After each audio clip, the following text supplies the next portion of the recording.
What's up, True Crime World? You're here with Luminol on the Wall, and I'm Bevy. And I'm Becky. And welcome to our sister chat, everyone. Yes. Becky, Yeah. let's get it going by you telling me something exciting. I haven't talked to you all day, so surely there must be something. Well, my day I just worked, so it wasn't like terrible, wasn't exhilarating, but you know what time of year it is? Yeah, the holidays. Okay, that's very generic, but yes. It is my birthday week. Your birthday week. Oh my God. As soon as I saw your disappointed face, I was like, oh, she wants me to talk about her birthday. I didn't specifically care if you brought it up or not, but it's my birthday week. I literally saw your disappointed face. You cannot fool me. The You holidays. cannot fool me. The holidays. Yeah, exactly. I knew that's what it was. God damn She's it, like, Bev. I really didn't care. Yeah, right. I'm not butthurt about it, but I was like, this bitch. She knows what I'm fishing for. Yeah. I know that you know that I know. Yeah, it's your birthday. You're that much closer to, what's it called? Midlife, Yeah. Yeah, as per our mother's opinion. I will only live to 72 at this rate. That's right. Yeah. There you go. Well, what kind of car am I gonna get? Lambo? Really big ass SUV? You know, midlife crisis over here? Oh. I'm just kidding. I'm not gonna get a new car. Obviously. But I was trying to think what type of car you would get if you were to have a midlife crisis. And I feel like it'd be an SUV of sorts. yeah, for sure it would. To carry all my things in. And your doggo. Yeah. 100%. Anyways. Honestly, I'd probably get a brand new Honda CR-V. Oh God, I don't blame you. They're so nice. Yeah, that's what I would get. I love those cars. If I was looking to spend 50 grand or up. Yeah. In my midlife. Craig's parents just got that. Have you got to ride in it yet? I haven't ridden in it, no, but I definitely have sat in the back to check it out. They got all this tech gear for the floor mats, so it's not floor mats, the fabric material floor mats, or even just the inserts. It's that floor tech that I don't know, it covers the whole floor. And it's this hard material. Okay. But it just covers the whole floor. They even have it in the back, hatchback of it, and it covers the entirety of the floor section. And I was like, what a great idea. I love how out of everything that you could possibly spot in a brand new car, that is what stood out to you. Yeah, I mean, I just thought how clean it would keep your car. It was ooh, making cleaning simplified. Love this. Oh, who cares about that nice touch screen up at the front that probably or maybe covers all the dash, with the new cars. Bev's oh yeah, those are cool. The non-carpeted floor mats, because those are a bitch to clean. Totally. Fucking nerd. Whatever. Don't mind me. I just love cleaning over here. No, I can appreciate that is a nice thing to have. Yeah, totally.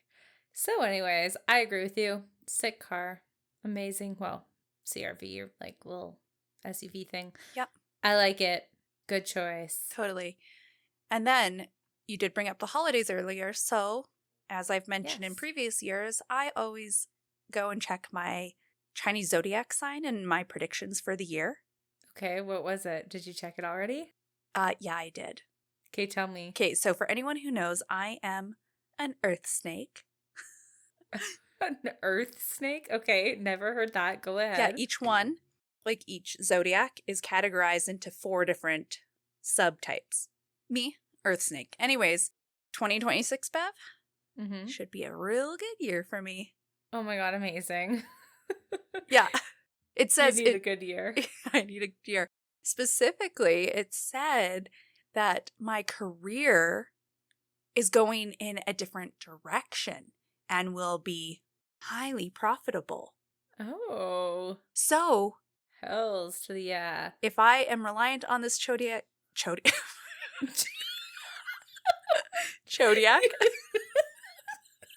Okay, I hate that small fat dicks are called chodes. Like, I hate it for some reason. Like, the word chode is just like, oh, I hate that I just said chodiac. Chodiac. I love it. Oh my god. Oh, That God. was so funny. Oh. So, I'm just going to start asking people, what's your Chodiac sign? I'll be like, do you mean Zodiac? No, I don't, actually. oh god, that's good. Anyways, if I believed in zodiac signs, yeah, next year's looking real good. Amazing, Mhm. Becky. You should look On up that yours. note, we should talk about I should look up mine, but on that note, we should talk about our merch store that's opening. Oh, yes, What? maybe. What? New business opportunity, merch store. Whoop, whoop. Becky Mhm.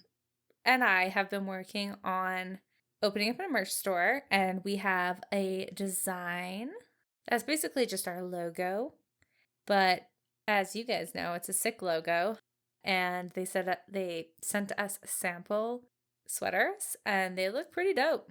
Yeah, I would agree with that. I have been wearing mine as much as possible. Literally every day. No, not every day. I'm like, do you have a different sweater no. every time I see her? No, I didn't wear it for the whole last week to prove a point.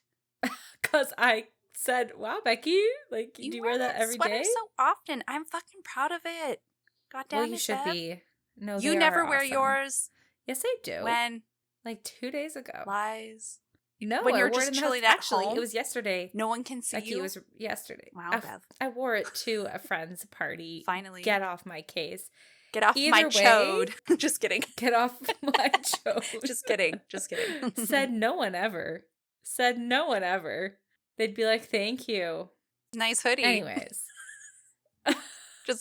Just kidding. Oh, so yeah, anyways, they're pretty sick. So I will post a photo of me and Becky in our lovely sweaters, give you guys a little teaser as to what is to come, and anyone who is looking to represent Liminal on the Wall, you'll be able to hopefully come Friday. Yes, I believe Friday is our little release date. So if you wanted to support us in other ways than just downloading our podcast weekly and following us on social media and whatever streaming service you listen to, we'll put the link in our social medias on our show notes, and you can follow the link and you can get yourself a hoodie, t-shirt, crew cut. So we're starting kind of small with a few items. See how it goes, and can let us know what you think of them. Absolutely. All right. So without further ado, Becky, why don't you get us into the case for the day? All right. Sounds good. All right. So Grace Millane was born December 2nd in 1996 in Essex, England, to parents David and Gillian. Grace was the youngest of 3 children, and she had 2 older brothers named Michael and Declan. Grace was described by her family as lovely, outgoing, fun-loving, and family-orientated. Now, Grace had recently graduated from the University of Lincoln with a bachelor's degree in advertising and marketing, and in 2018 had started a backpacking tour during her gap year. Now, she had saved up all year just to make this happen. Grace was clearly a beautiful soul, and a good example of that was before she went backpacking, she cut her long hair off for the Little Princess Trust, which made wigs for children with cancer. Very sweet. I mean, honestly, if you're going to go travel the world, you probably want something a little low maintenance. And it is kind of cool that in her, decision to chop off her hair, she donated it, to such a good cause. Amazing. No, it totally is. Grace then set off on her trip in October of 2018. She first spent 6 weeks in South America, and she was having the time of her life and made friends with fellow travelers along the way. Grace shared her adventures on social media so everyone back home could see all the cool things that she was up to. By November 2018, Grace had made her way to New Zealand. After 11 days, Grace found herself in Auckland, where she checked into a hostel called the Base Backpackers on Queen Street. There, she shared a room with other travelers. Bev, have you ever stayed in a hostel? Hell no, and I don't plan to. I don't give a fuck. Some people are comfortable with that and whatever, but the movie Hostel ruined it for me. Oh, yeah. So, no, I haven't, and I really don't care to. Oh, it really ruined you. So, Yep. yeah, I'm like, Not no for thanks. you. But I know lots of people who have, and obviously have had zero issues. So it's just a weird hang up I have. Movie trauma. Hello. Hello. Yeah, I haven't either. And mostly because I just haven't had the opportunity to stay in a hostel. But you would? Depending on the travel I take, yeah. There you go. Yeah. But I can kind of see the hang up for you and the fear. Like, after seeing that movie, could you really be that comfortable if you found yourself in a hostel? Would you get a single wink of sleep? I don't think Right. so. Yeah. You'd be on high alert for sure. Or at least I would. Yes. And yeah. No So bueno. I find her to be very brave, you know, literally just traveling the world, but also staying in a hostel. So there you go. Fair. I also think there's probably better places that you might feel more comfortable staying in a hostel in, like New Zealand. Sounds like a pretty safe place overall. Yeah, I mean, I'll go with that. I don't know much about New Zealand, but sure. Sure. Now, on December 1st, Grace left the hostel just before 6 p.m. She was wearing a knee-length black dress and she was going on a date. She was meeting a man she had met on Tinder in the city center. Now, initially, Grace had reservations about meeting up, but after they had spoken a bit more, she felt more comfortable and made plans to get some drinks at Sky City, which is a very public entertainment complex. There are several restaurants, bars, and a casino there. So obviously she felt safe, or a little bit more safe going to somewhere where there would be a lot of other people. Yeah, Obviously. for sure. Which is that's like the number one rule. If you're kind of a little hesitant on meeting someone new, go to a public place. That is fair. I don't know that I would do it like in a place that I don't live and am rather or largely unfamiliar with. Again, I feel like she's a very free spirit and I am not, obviously, because like, ooh, this just caused me anxiety all of her life choices right here in this travel thing. First, traveling in general. I'm Second, scared. hostel. Scared. Third, meeting up with someone from the internet. Scared. Scared. Yep. So does the date go well? Well, the date does go well. And at first, her and this gentleman went to a bar called Andy's. Then, the Blue Stone Room. And they went to a couple other places and they just got a bunch of drinks. While on this date, Grace had texted her friend Amina from back home saying, "I click with him so well. He's an oil manager and he lives in a hotel." Now, just after 9:30 p.m., they both left the bar. The man's arm was around Grace's waist. Now, the following day, December 2nd, was Grace's 22nd birthday. So, all of her family and friends from home were texting and calling her with birthday wishes, even reaching out through social media. And at the time, Grace had 2 cell phones, both of which were going straight to voicemail. Her family was immediately worried because up until that point, Grace had been in constant contact with her loved ones, keeping them updated about all the cool things that she was experiencing on her trip. Over the next few days, her family's worry grew, and on December 5th, Grace's parents contacted the Auckland Police Department to report Grace missing. The police first contacted the hostel Grace was staying in to see if anyone there had seen or heard from her, but they confirmed that she had never checked back in after leaving on December 1st. Oh, God. On top of that, all her belongings were still there. Now, the police initially just thought that she had maybe made some new friends and had been staying with them. You know, a new place, new experiences. You never know what these backpacking travelers gonna get up to, right? Sure. Regardless, they decided to look at CCTV footage to track her whereabouts from December 1st. Now, this wasn't too hard because New Zealand has a ton of CCTV cameras pretty much everywhere. They saw Grace leaving the hostel and followed her to Sky City. They were able to see the man that Grace had met up with. And as the police searched the CCTV footage, a police officer had also been asked to search Grace's social media. Now, Grace had recently updated her profile picture, and there was a comment that said, "Beautiful, very radiant." Now, this man was named Jesse Kempson, and he seemed to be the same man that Grace had met up with at Sky City. So obviously, the police wanted to speak with him. That's when they learned he was living out of the City Life Hotel, and he was the last person to have seen Grace. So, who was Jesse Kempson? Yeah. At the time, he was 26, He grew up in Wellington, New Zealand. When he was younger, his parents split up, and from what I understand, he lived with his father and his grandparents. Several people who knew Jesse described him as a pathological liar. People remember he at times claimed that he was related to a famous All Blacks rugby player, which, in case you didn't know, Bev, in New Zealand is a big-ass deal. You know, rugby is life over there. Right. So he's trying to like lie about who he is to make himself almost seem better than what he potentially is, right? Yeah, for sure. And on top of that, he also lied that he had cancer. He also said he was a baseball player. It didn't matter who you were. He lied to everyone. He lied to his employers, his landlords, partners, family, and friends. And these lies had pretty negative ramifications. He lost his jobs, his homes. Jesse had told one of his landlords that he couldn't pay because he was waiting to be paid because he just signed a contract with the New Zealand Black Sox, the national baseball team. After 8 weeks of no payment, the landlord contacted the Black Sox management, and Jesse's lie was exposed, and he was evicted.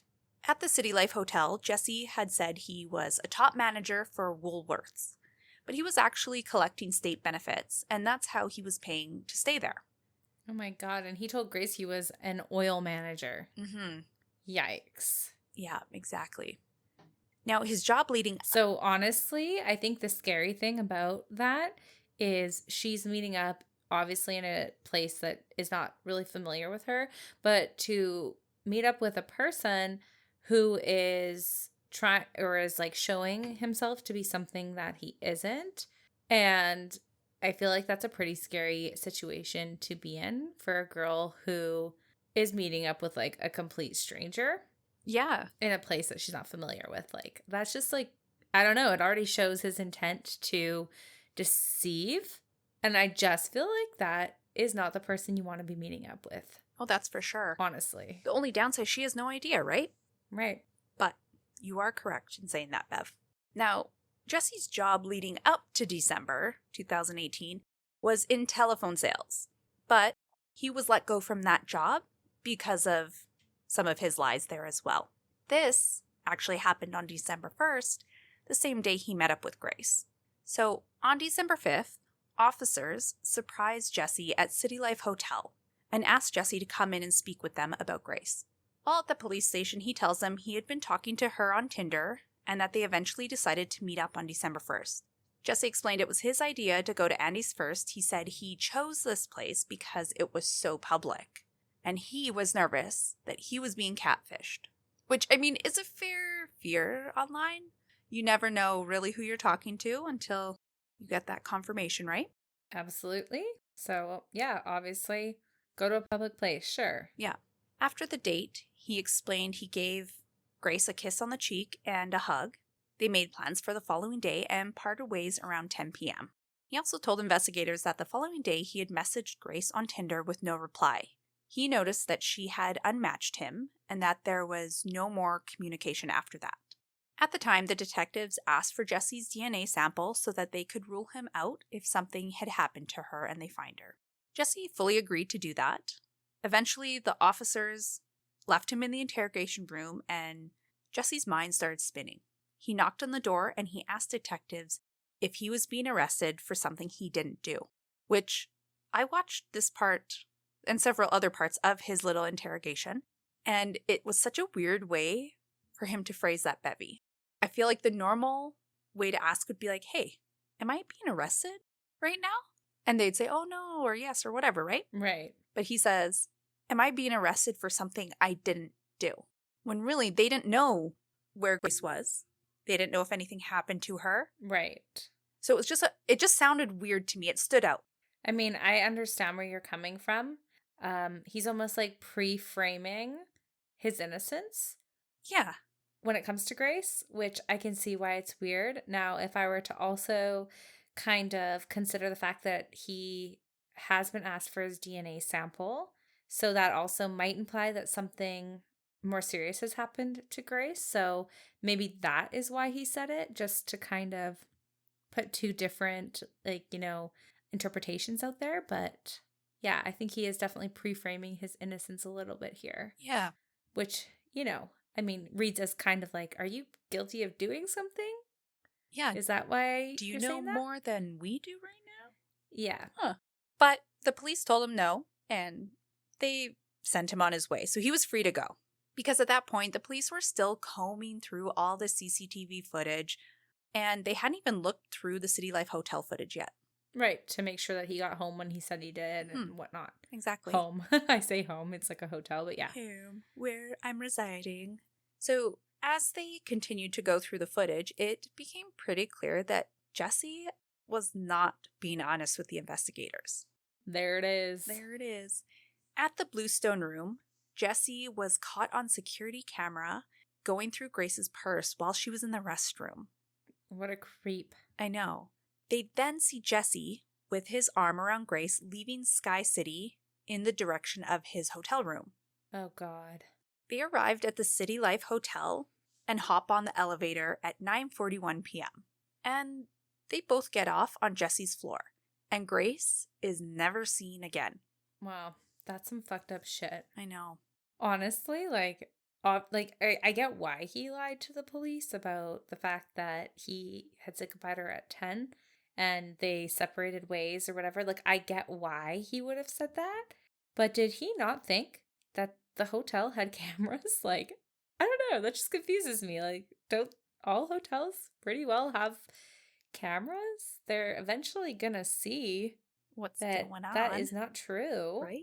But again, he is a pathological liar, so I don't think he gives a fuck. He obviously doesn't consider the ramifications to his lies. So, I mean, I guess it's pretty on par with who he is. Yeah, you are right. But the fact that Grace never comes out of that apartment, that's scary. Always worrisome, right? Yeah. Well, the following morning at 8:01 a.m., Jesse was seen on the elevator camera leaving the hotel. And from that point, the police followed his footsteps. He was then seen in a department store buying a suitcase, a large suitcase at that, and then another location buying a bunch of cleaning supplies. Oh, God. Then just before noon that day, they captured him heading to a rental car company where he rented a red Toyota Corolla. I'm proud of you for saying that, properly. Because I feel like the red Toyota Corolla, like that, slightly, at risk of tongue twisting, you know? Yes. And you just did it perfectly. And I just have to say, mini claps for Becky. Oh, thank you, Bevy. Thank you. It was, You're welcome. I did have to focus a bit more saying it, yeah. Yeah. So, thank you for recognizing my strengths here. Yeah, absolutely. I mean, I didn't recognize your strength. Oh. It was more of a fluke that you didn't fuck that up. Wow. We both know it, but still, good job. I'll take what I can get from you. So, thank you. So, after the red Toyota Corolla was rented, they see Jesse a couple hours later, meeting up with another match from Tinder. Yikes. Exactly. They eventually track down this woman and speak to her. And she told the police that their interaction was off-putting. He spoke about burying bodies and told her, oh my God, that some of his friends were police officers. Ew. Right? What the fuck? I feel like that's not normal date material to be talking about. Weird. Creepy. Unless you want to scare the shit out of somebody. What the fuck are you doing? Right? So, but wait, I feel like we just have not paused long enough to even mention about the suitcase, Rebecca. We both have seen. God, surely all of you guys listening have seen documentaries where people's bodies, like a human body, was removed from a hotel in a suitcase. So I can't, it just makes me sad thinking about it and thinking that's what Grace's fate could be. And it just hurts my heart for her. yeah. Sorry, I had to mention it because I was I remember seeing a documentary about that and I was like, what, so fucked up, And to hear it on this one as well, you're like, oof. Goddamn suitcases. Never a good look in a situation like this. Amen. I bet he doesn't watch a lot of true crime. Yeah. Because then he would know that has been done before. Okay? Yeah. And if you want to look suspicious, even if you're not, go buy a suitcase. Buy a suitcase. Yeah, buy a suitcase after a weird incident. Yeah. All right. So back to the second Tinder date. Yes. When the police speak with her, she tells them about the off-putting conversation. Uh-huh. But then she said she was so creeped out that after the date, when they wrapped things up, he offered to give her a ride, but she had such a weird feeling that she declined and she just found her own way home and refused to speak with Jesse any further. My God. Now, after this date, Jesse had returned to the hotel around 8:30 p.m. and in hand, he had a rented rug doctor. Oh, for the love of God. Which I assume most people do know what that is, but if you don't, it is a carpet cleaner. Yeah, and the fact that you're bringing it into a hotel is actually kind of weird because, like, the hotels get cleaned, right? Yeah. I mean, if he's living there, I don't know how long he was staying there, so I don't know if they have, like, a different arrangement or what, but either way, it's weird, right? I just feel like at any point, like, if you're living there, I wonder how it works because can you live at a hotel, like, for real and pay rent at a hotel, or do you just pay the nightly fee? Okay, so when I was in massage school, I actually worked at, well, it was a motel, so I assume hotels do the same thing, but they actually had weekly and monthly rates. Ah. And although I think at the time it was a little more expensive than just like renting an apartment or something, but oftentimes you can do that. So I assume hotels are the same. Okay, then I would say we probably don't know the answer to this, but if that whole scenario was his reality, he's paying a monthly rate, whatever, does room service still service the room? And I know we're kind of getting hung up on this, but it is just so weird to go to like an establishment and bring your own like rug cleaner. Do you know what I mean? Like that's typical for like your home or something, not for a hotel that literally pays staff to clean the rooms. Yes. Either way, I mean, it all kind of hinges on that one question. Did the cleaners come in to people who potentially live there for longer durations? Mm. But either way, I still, like, we already know it's creepy. Yeah. But, like, also just kind of weird in general. Yeah. For the record, the motel I worked at, there was one gentleman who would stay there for like a couple months. And housekeeping offered service every day, but he would decline for days at a time. Because, well, I mean, he's living there. Right, but someone offered. So maybe, like, yeah. So it is weird. It's freaking weird. It's weird. And obviously, given the circumstances, it's not just weird, it's very ominous. Yeah. Okay, here's an actual side note about the motel I worked at. It's now torn down, not for anything bad on the hotel. It was just bought by a bigger developer. Anyways, when I worked there, I remember like the first day they said, if anyone asks if you have hourly rates, you say, fuck no. Do you know? For like prostitutes? Yes, Bevy. Like, yeah, obviously. So in Calgary, there's this area, it's like Banff Trail, and it's like pretty close to downtown, but it's like kind of seedy, but not that bad. Anyways, yeah, it was sought out for that because at one point that was like a more common thing, I think. But then the wrong crowd started taking use of that. And so they said, do not, although we are a motel and are in Banff Trail, do not offer, like, do not allow that. So I was like, oh, okay. I was so naive. I was like, why would someone want it for an hour? Then my manager explained. I was like, oh, fuck. Okay. Was not thinking that at all. Actually. Yeah, it does. Yeah. So that was just maybe like a culture shock for that area for me. So anyways, just a side note. And you were young. You're like, what is, paying for sex? What is that? No, probably. I mean, who knows? You were pretty naive. I was. Yeah. Yeah. I didn't. So anyways. I would have never thought of that. She really had to like spell it out for me. So she's probably like, oh God, should she be working here? Why did I give her this job? Because I had a good resume. Thank you. That's right. Anyway. And you're a rule follower. She probably found that out. So. Yeah. Like she told me that rule Becky. And I followed it to the damn T. Hell yeah, you did. And you know what's even more crazy is I literally had people come in and ask for that. And I stood there and I was like, oh my God. No, sorry. Oh, God. Find anywhere else. Good luck. Everyone And then knows. you knew, you're like, oh, I know what you're up to. Yeah, I sounded a little judgy when saying that, but I actually was like more sad that I actually got asked that question because I was like, she's telling me like, okay, thanks for the heads up. Probably never going to see that. And then it happened several times and I was sad. Yeah, well, you're like, I know exactly why Yeah. she gave me like the pre-warning here. Yeah, because it happens. So there we go. Anyways, we digress. So the explanation that Jesse gave the hotel staff as to why he was bringing in his own carpet cleaner was because Yeah, because it's weird shit. Yeah, you need an explanation. So he said that he spilled a bunch of red wine and just need to clean it up.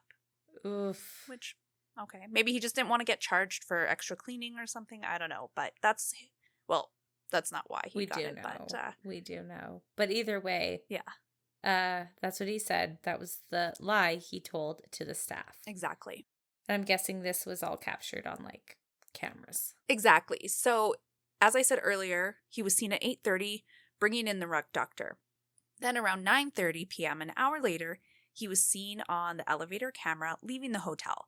This time, he had one of those baggage trolleys. It had 2 large suitcases on it that he unloaded into the rented Toyota Corolla and was seen driving away. The following morning, around 7 a.m., Jesse was seen on CCTV footage buying a shovel at a hardware store. Then, a few hours later, at 9:30 a.m., he was seen at a car wash, power washing the Corolla.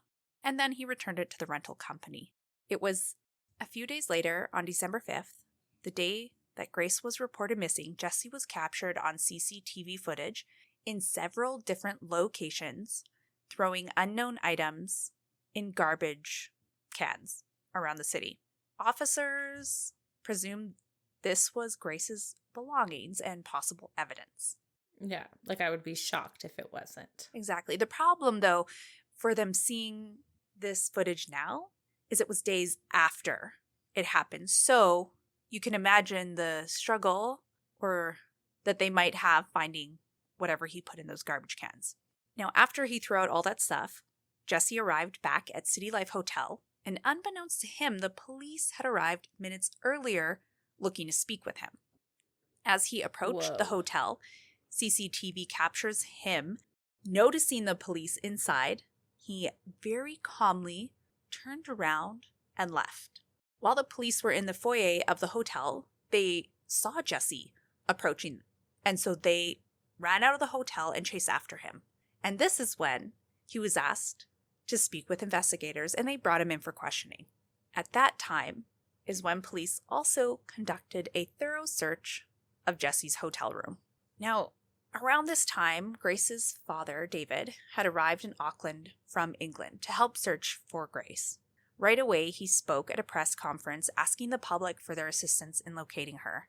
At that same time, police also let the public know that a man was a person of interest, as he was the last person to have seen Grace. However, they did not publicize his name. Okay. So by December 8th, the police had gone through all the CCTV footage, and they had more evidence. When they had searched Jesse's hotel room, it didn't look out of sorts, and they really didn't see much, so they decided to use luminol. And hell yeah. Yeah, love luminol. And it revealed that something really sinister took place in that room. There was the presence of blood. In some spots, there were large quantities. There were also bloody footprints. When they searched Jesse's phone, they were able to see that at 1:30 a.m. on December 2nd, Jesse had made several internet searches on his phone, such as hottest fire, flesh-eating birds, and Waitakere Ranges, which is like the mountain ranges in New Zealand and forested area.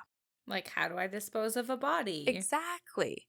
He then looked up several porn sites. Who knows what he did there?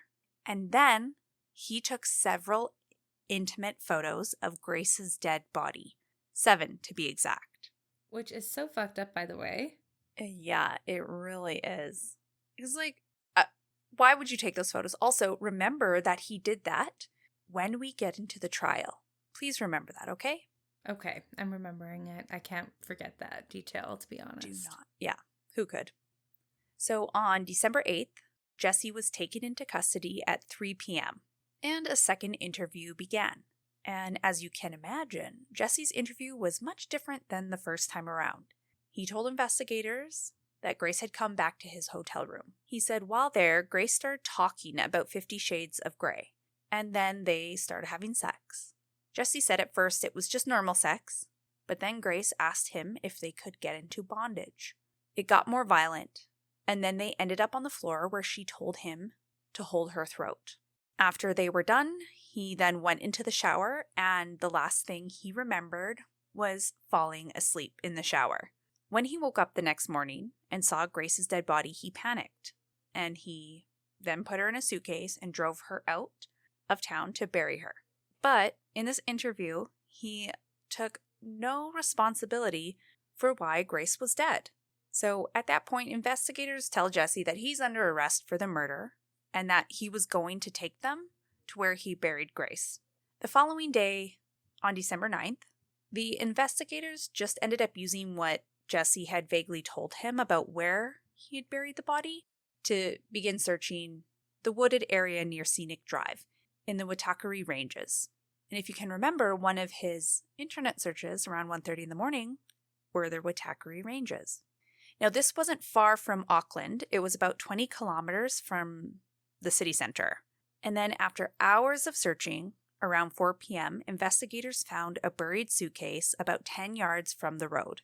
They believed that this suitcase contained the remains of Grace Millane. Okay, now Go ahead, Bevy.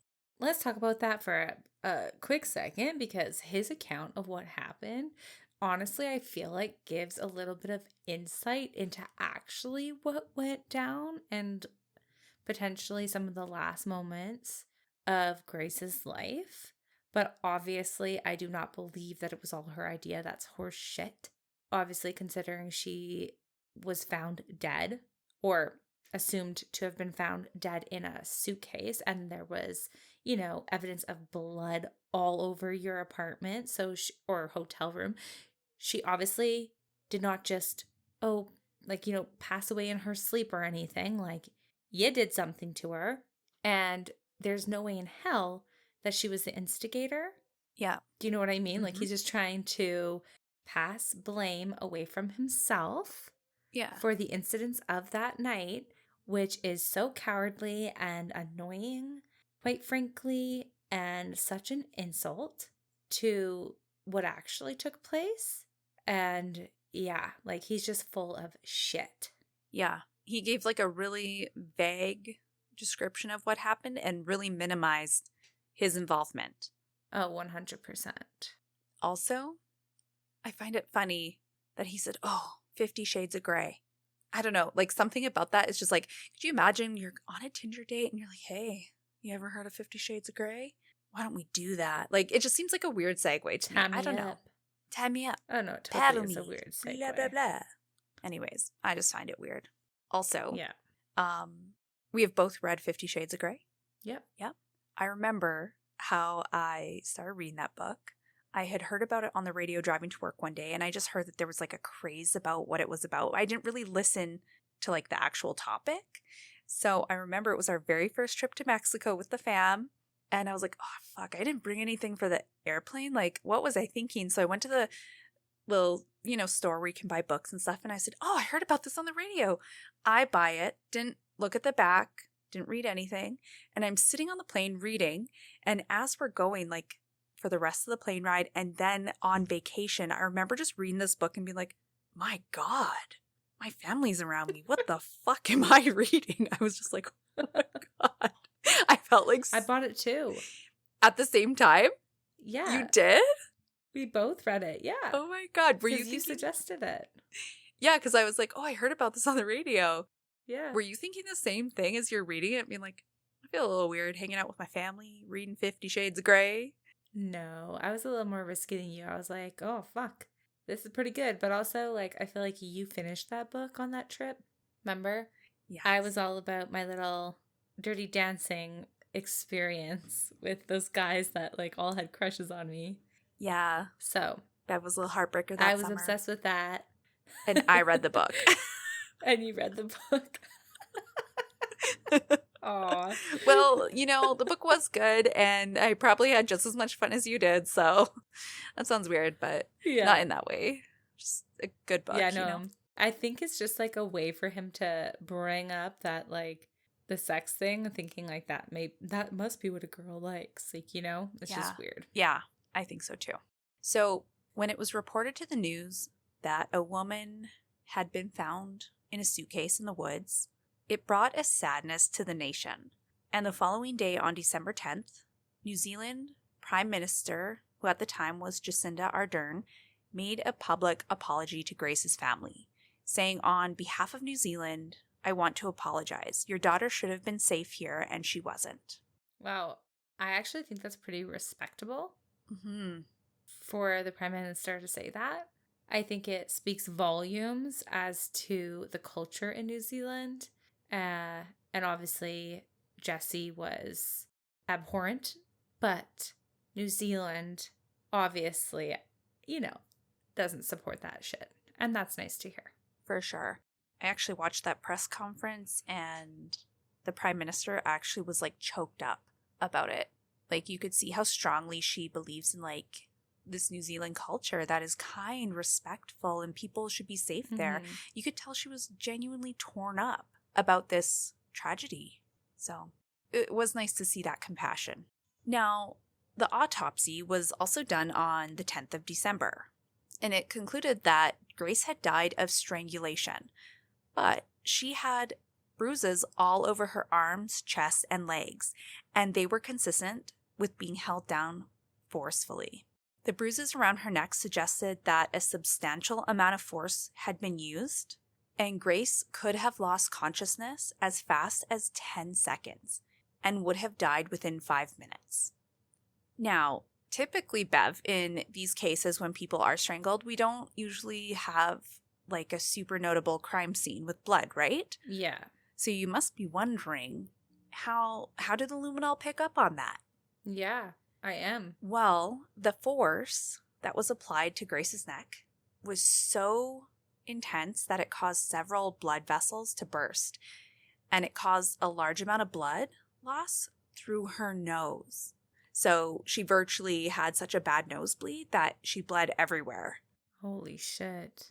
And the one thing I want to point out is that she would have died within that 5 minutes, they said, right? Yeah. But could have lost consciousness as quick as 10 seconds because it was so severe. Would he not notice that anytime within that 5 minutes that she was not alert? Oh no, obviously he would. That's why it's his story is complete crap. Yeah, if you had noticed, you would have stopped and been like, "Oh my God, 911!" When she started profusely bleeding, you would have noticed. Right, exactly. So just throwing that out there in case anyone didn't catch that. Now, the courts formally charged Jessie Kempson with the murder of Grace Millane. During the initial appearance, Jessie was denied name suppression, which means that his name could be thrown out there in the news and stuff like that. But his defense attorney appealed this motion. So this automatically allowed his name to be suppressed for 20 business days. Unfortunately for Jessie, the suppression order could not be enforced against media outlets outside of New Zealand. And several outlets, particularly in the United Kingdom, where Grace was from, chose to publish Jessie's name. On December 11th, police asked for the public's help in finding a shovel that they believed was related to the case. And a shovel fitting the police's description was found on December 13th in central West Auckland from tips from the public. Police also requested the public's help tracing the movement of the rental car Jessie leased between December 2nd and 3rd. The car had subsequently been re-released and was located on the 8th of December in Taupo. Oh, so obviously they wanted to find the car that her body had been transported in. Yeah. To hopefully see if there was any leftover evidence. We know Jessie washed it out and whatnot, but obviously, something could have been missed. And I think at this point for police, any evidence is good. Exactly. It would definitely be helpful in creating this like whole image of what he did and like the series. Yeah, and convicting him. Yeah. So after this happened and all the tips came in, about a month after that, Grace, her funeral was held in Brentwood Cathedral in Essex. Now, this case was so heart-wrenching that even Detective Scott Beard from New Zealand attended to show his support for the Millane family. 6 days after Grace's funeral, on January 16th, 2019, Jesse was in the High Court where he pleaded not guilty. His identity remains suppressed pending an appeal. However, people seemed to know who he was regardless. And during this time, the New Zealand police investigated a number of alleged breaches of the name suppression order. And in February 2020, an Auckland businessman was prosecuted for this breach. So they found the source that let the whole world know who Jesse was. Like, they're probably not mad on a personal level that his name was, like, handed out, but obviously on a professional level, there was an order. Yeah. And so, yeah, of course they're going to convict this guy, right? Exactly. But the reason for this was actually that they wanted him to have a fair trial. So, I guess, sure. So, in November 2019, a 3-week trial began, and Jesse's defense maintained that although this case was so very tragic, it was not a murder. It was an accidental death caused by rough sex. The defense suggested alcohol could be a contributing factor in Grace's death. At the time, she had several drinks, and her alcohol was well above the legal limit based on her autopsy. The defense suggested her high level of intoxication could have affected her ability to recover from a low oxygen state. And when Jesse realized Grace was dead, he panicked and attempted to hide Grace's body. The defense also told the courts that Grace had sexual encounters like this prior to Jesse. Now, in regards to that statement, I couldn't find anything that suggested she was into bondage on her own or anything like that. I'm not saying she wasn't. There just wasn't any examples from any other person she had slept with. Now, the prosecution had 3 female witnesses whom Jesse had also met through Tinder, and they testified that he liked masochistic and bondage sex, including choking. One of the women testified that she had gone on a Tinder date a month before Grace had disappeared. She said she met up with Jesse, and he had attempted to smother her during oral sex. So you can see that there were no examples of Grace having sex like that with other partners. But there were examples of Jesse. Exactly. So it just seems like it's an attempt to, like, kind of taint her image. Mm-hmm. And bend her image towards their theory. Exactly. And on December 22nd, after 5 hours of deliberation, the jury found Jesse Kempson guilty of murder, and 3 months later, he was sentenced to life in prison without the possibility of parole for 17 years. Now, I think you had told me to keep in mind that he had taken images of her dead body, which I did. And it's good I did, because when you're talking about what the defense is arguing, it really doesn't make sense that he would take those photos of her dead body. Like, it really does not make sense. Exactly. And it also really doesn't make sense that he would be looking at porn sites after the fact, because if you just found someone's dead body, you realize, like, it got too out of hand, whatever, she died as a result of your sexual intercourse, and you're going to look at porn sites after that, like, who the hell could get off after experiencing that, right? Like, someone who's sick in the head, obviously. Obviously. And I think the pictures were something to, like, potentially look at and get off on. And that's just my running theory, or what I'm, thinking about the situation. But yeah, that piece alone, like, does not fit with what the defense is saying. Yeah. And then also, like you said, if he is choking her and she loses consciousness within 10 seconds, like, how do you not see that? Exactly. And then I think something else to bring up, like, with the defense, how they're like, oh, her level of intoxication could have, like, not had her recover quick enough or whatever. But also, if you think of her intoxication, like he could have easily taken advantage of her way more easily given the state she was in, right? Definitely, Bev. So I don't know, like there's a lot of different ways to see this, and I'm just not buying anything that the defense is laying down, and definitely not buying Jesse's account of the night. And after hearing from a witness that he does engage in that type of sexual stuff and that he tried to smother her during oral sex, well, I mean, like, I don't know how normal that is, but I don't know. Considering that Grace had died from suffocation or strangulation, kind of seems a little bit freaky, I guess, to know that she experienced that and then someone died at his hands, you know? Yeah, like did that last girl just kind of get lucky? Yeah, or was it like practice, like for people who have these, I don't know, fantasies, how they kind of start off small Mm-hmm. and then they kind of ramp it up as they get more confidence or, a little taste for it. So it's hard to say, but it kind of seems that way. Exactly. So fortunately, we had a jury that kind of had the same bullshit radar as you, Bev, because like I said, they found him guilty. Now, as I was researching this case, I found something really interesting. And it's an article from CNN. Now, it explains like these cases are really hard to prove because, initially sex could have been consensual. So then you only have one party who's still alive to be able to tell anyone what happened.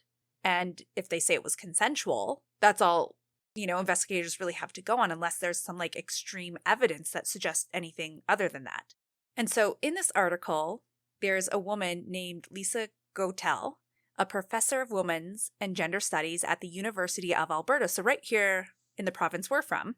And she began compelling data on the use of rough sex defenses after a number of high-profile cases came to court. In a preliminary search of trials, heard by a judge alone, and of pretrial motions, Gotel found more than 100 cases, including non-fatal assaults, sexual assaults, and homicides, in which the defendant claimed the woman had consented to violent sex. More than half of the cases, she said, came after 2015, which is interesting. Like, why 2015? She's quoted saying, "We're not talking about consensual BDSM in nearly all of the cases. These are situations of unconsensual violent sex, if not intentional murders, in which the defendants are trying to get off in using this defense."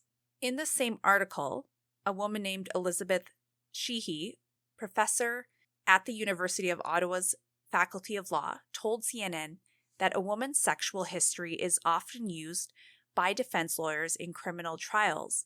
To allege that a woman likes rough sex is to damage her credibility. She says, "I think that will have an impact on our ability to hold perpetrators accountable." She also worries that it normalizes this form of violence. Absolutely. So almost... Wow, like that's exactly kind of what I said, Yes. right? I'm actually like so impressed that you said something like that, because that is literally what these women have found and are worried about, that it normalizes this type of stuff. So when it's normalized, we then look at the perp, like they didn't do really anything bad, like as a society, right? Or it's hard to imagine that they're on the wrong side. When I will have to say, like, I don't know who likes BDSM, like the amount, the percentage. Obviously, people's sex lives are decently private, and that's one thing. But like, there are such things as safe words. There are, I don't know, like, I think sometimes things that you can go over prior to, like, this isn't okay with me. I am not comfortable with this, whatever, you kind of set your boundaries. But in this particular case, and maybe some of these other ones, when you meet a complete stranger, like, are you really going to jump right into BDSM? I think like a small percentage of people might do that. Like, I don't necessarily think tons of people would just like meet someone off Tinder and go into violent sex. Or, maybe not even have sex. Who knows? But yeah. Oh, I would be interested to actually know the stats of that. Like, damn, I wish like everyone in the world could just tell me, like, is this common? Because like, I just feel like it isn't. Like, sometimes I feel like those types of sexual preferences are often like, even in relationships, you meet someone, you kind of wait a while to tell them or to let them know your fetishes, fantasies, like whatever, right? Not everyone's so sexually open like that. Yeah, I would say the only exception are like people who, there's like special websites and I don't know what they're called, like chat rooms. I don't know if that's Where still a people real like thing. literally seek that type of sex out, right? Yeah, where it's like they're going in there for a purpose or clubs or stuff like that, right? But to think that you're just meeting some random person on Tinder that you're going to go full BDSM on their ass, like doesn't it doesn't seem like that would be the first thing you guys meet up unless it was previously talked about in a conversation, which as far as I'm aware, it wasn't in regards to Jesse and Grace. Yeah. So, Well, very interesting. yeah. So what is also very interesting is that in 2020, so like 2 years later or a year later, Jesse faced 2 additional trials. 2 women had come forward to the police. They had both seen a blurred photo of Jesse when his name was all suppressed and stuff in his photo. But when they saw his blurred image, it was only his face that was blurred. So they recognized his body and they decided to come forward to the police because they also had horrific stories to tell. One of the women was his ex-partner and told the police and courts of physical, sexual, and financial abuse that she suffered at the hands of Jesse. She explained Jesse would hold knives to her throat and choke her and force her to perform sexual acts. He also drained her bank account of more than $10,000. She eventually left the relationship after 7 months and filed a restraining order against him. And for these charges, he was sentenced to 7.5 years. For the second woman who had met him on another Tinder date, Jesse was found guilty of rape and was sentenced to an additional 3.5 years. The victim told the courts that Jesse told her if she didn't have sex with him, he would kill her and her family. When Jesse got this sentence, he absolutely flipped out on the judge. He told him, and I quote, "You're so full of shit. You have no reason to convict me. You're full of shit." End quote. Now, this additional 11-year sentence in total will run concurrently with his life sentence. By the time Jesse is eligible for parole, I'm hoping his track record will show how dangerous he is and that this will prevent him from ever being released from prison. Because I personally think that 17 years is not long enough for someone who murdered someone like that. I thought the same thing. I don't know. From what I was reading, New Zealand has the law that if someone is convicted, they have to serve at least 10 years, and then the judge can determine if that needs to be longer before they can apply for parole. So 10 years is like the bare minimum someone could face, which I think is just, I think they should look into that and maybe change it a bit. I'm saying, but maybe probably. I'm too harsh in my views of punishment. I don't know. No, I definitely think like his history and then just like paired with the details of this crime specifically kind of show that he has a very dark, sadistic, masochistic. I thought I had it. Masochistic. Oh. Help a girl out. Help a girl out. Masochistic. Oh, thank the Lord. I swear to God, I thought it in my head and I almost had it. But it does show that he has those tendencies and that he's willing to act on them in very gruesome ways. And then obviously with taking photos of Grace and whatnot, it really does show that his intentions are for evil, truly. Yeah. And so, yeah. And then obviously pair that with all of his track record. I am hoping that even after parole, he stays the hell in prison. Yeah. Because he's definitely, in my opinion, a danger to women. Oh, absolutely. You are correct, Bev. And that also probably plays into the reason why after Jesse submitted an appeal in early 2020 for his murder conviction, it was denied. They're like, absolutely not. We have valid reason for knowing you killed Grace. Now, the only good thing that came of this was that between 2019 and 2023, the Millane family raised over £40,000 towards the White Ribbon campaign, which aims to help end male violence against women by educating them and helping prevent early detected behavior.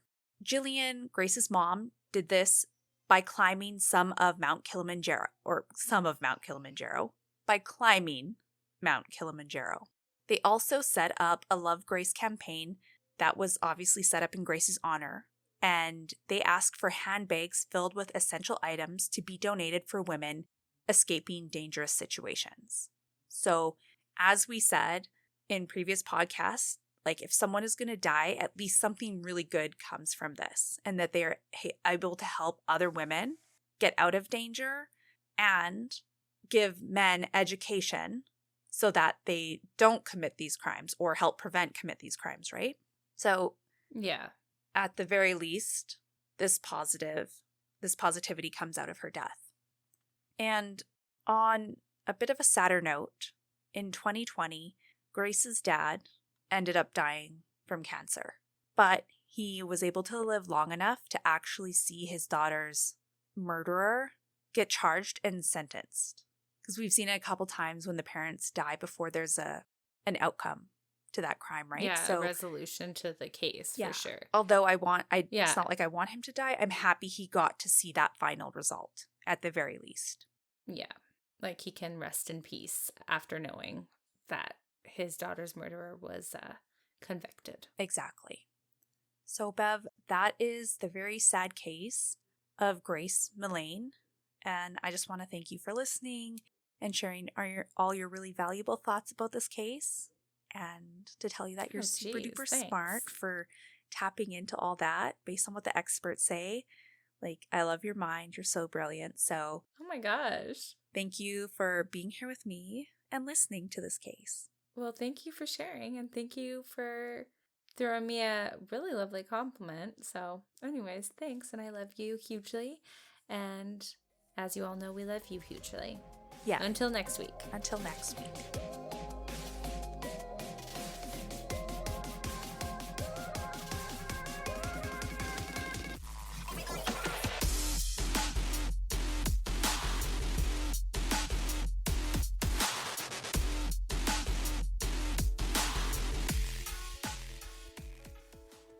And just your weekly reminder to download our weekly episodes, follow us on Spotify or Apple Music or whatever streaming platform you listen to us on, and give us a follow on our social medias. You can find us at Luminol on the Wall. Can't wait till next week.